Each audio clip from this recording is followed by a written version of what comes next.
Hello, live update here from Tiny House Warriors. We're here in so-called Blue River, so-called British Columbia, so-called Canada, unceded Secwepemc territory. We've never ceded or surrendered our lands. We've never lost to Canada by war. We've never sold our land or extinguished our land in any which way or form. We continue to stand on our unceded land and assert our jurisdiction, our territorial authority, and our collective rights and title to our entire land base, Secwepemc Uluk, which is 180,000 square kilometers of land. Just want to bring you here and show that we're still here after 6 years of exclusive use and occupation of this area in the face of Trans Mountain Pipeline, where they built their man camp right in our right-of-way to our driveway. They were here. They created an incident on October 30th and 31st is a sentencing for my sister, who was attacked during an incident that happened here a couple of years ago, right here at the gates with Trans Mountain Pipeline workers, Aries Fencing, and some other contractors with Trans Mountain. During the trial, we find out that the majority of these Trans Mountain security workers are actually retired police, or they've been working with they were RCMP officers for 20, 30 years, or Edmonton Police or Calgary Police, and they were then working for Trans Mountain Pipeline, and we were facing off with them right here. They were throat punching some of our people while we weren't around, watching with our cameras. Our cameras were really a protection at that point, was to constantly keep the cameras on them because of the violence that was being perpetrated by them. Now, my twin sister, was violently attacked on this day. Mind you, she was charged and found guilty of 10 charges by a white judge in Kamloops courts. Now, on October 30th and 31st, she has to go for sentencing. In Canada, there's a thing called the Gladue decision, and here, you as Native people, they shouldn't be putting our people and giving them the same stringent jail sentences, extreme jail sentences, all of these things, and long probations and things. They should consider that the impacts of colonization and the impacts that this oppressive system has had on Indigenous people, the residential school, for residential school survivors, if we're intergenerational residential school survivors, we're going to be impacted by that. And so the judge is supposed to look at that Gladue report. They have Gladue writers, and they'll talk to my sister and they talked to me before. And it's public. I was even thinking about publishing my Gladue report that was used in my sentencing so people could see how that's written. But they want you to say, oh, I was a drunk and that's why I did it, and I went to treatment. They don't want to talk about, the impacts for us was colonization, was the white school system, was the racism in town, and that affected us. They want you to blame your grandparents and your parents for being lousy parents, and that's what ended you up like that. No, it's actually the system. And so my Gladue report is written in a way that's going to expose the system. So this is where this incident happened. My sister was violently attacked. She was one of the workers. They know these ways to as cops, they know ways to injure people. And that's what happened that day, where these people, cops with this expert training, was able to hold my sister down and pin her, but not just anywhere, in her womb, with his knee and his weight and his attack completely straight on her womb. And she's been having to go to specialists to recover from this, and she has a lawsuit against them, but they're saying that the lawsuit's going to cost a lot of money to bring forth a lawsuit against them, because this is Canada.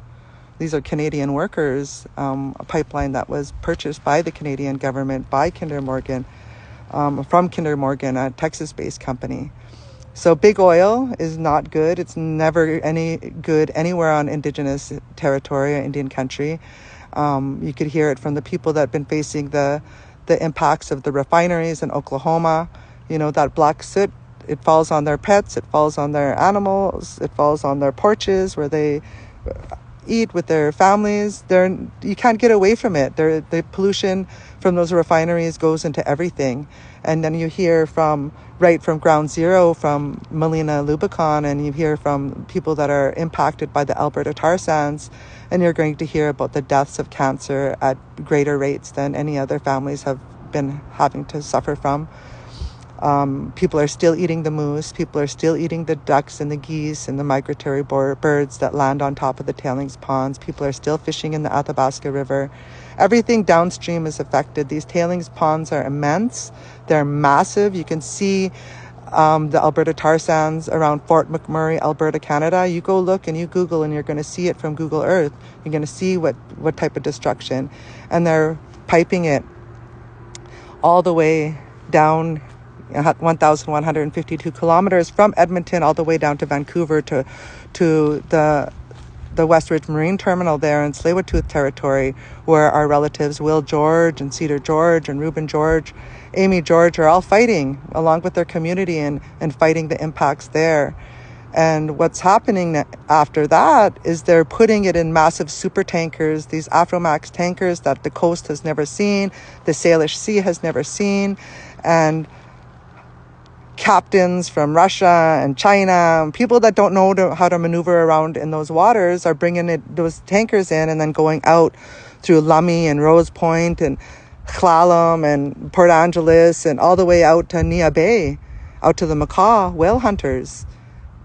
This is who now they're trying to mess with, because now they're bringing these massive tankers that are going to affect the indigenous fishing economies of some of the most warrior tribes out there that fought in the fishing rights struggle during the American Indian movement days and won, and they're continuing to win in their courts. Swinomish just won a big case against Big Oil. So they have to have consent to be able to bring these through, Indigenous collective consent to bring any type of pipeline or any type of tankers through. That's the international minimal standards with the UN Declaration on the Rights of Indigenous People, that thousands of Indigenous peoples came together to collaborate on the terms, that the minimal terms that we would go by and fight collectively for as international Indigenous people. And they have to have the consent, and they don't have the consent. And so we're inviting everybody out, to be there stand with my sister on that day when she's facing criminalization by Canada on October 30th and 31st. Then on November 5th, 6th, and 7th, we're going to be having a gathering there in Seattle, the Salish Sea Assembly, where we're bringing together all the people concerned about the Salish Sea and experts to give their reports on what the tankers would look like and the risks that it faces to the land, to the water, to the salmon, to the orcas. And we'll have a bunch of traditional knowledge keepers there that have the traditional stories, songs, dances linked through thousands of years to that sea. And so we're also, putting that call out on November 5th, 6th, and 7th. Just stay posted on my Twitter, on my Instagram, my Facebook. I'll be continuing to update once our poster is finalized and the panels and the discussions are going to be finalized. So hope to see you there. This isn't over. This big oil is linked to war, is linked to the war that's happening right now.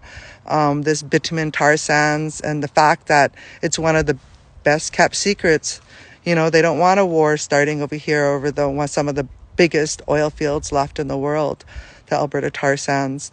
So we need everybody to stand up against this big oil all the way down. But really, these companies don't have the consent of the Indigenous peoples, and Indigenous peoples have the power to organize. We have the power to collectively make decisions, to choose leadership, to make proper change that needs to happen. And we're not scared.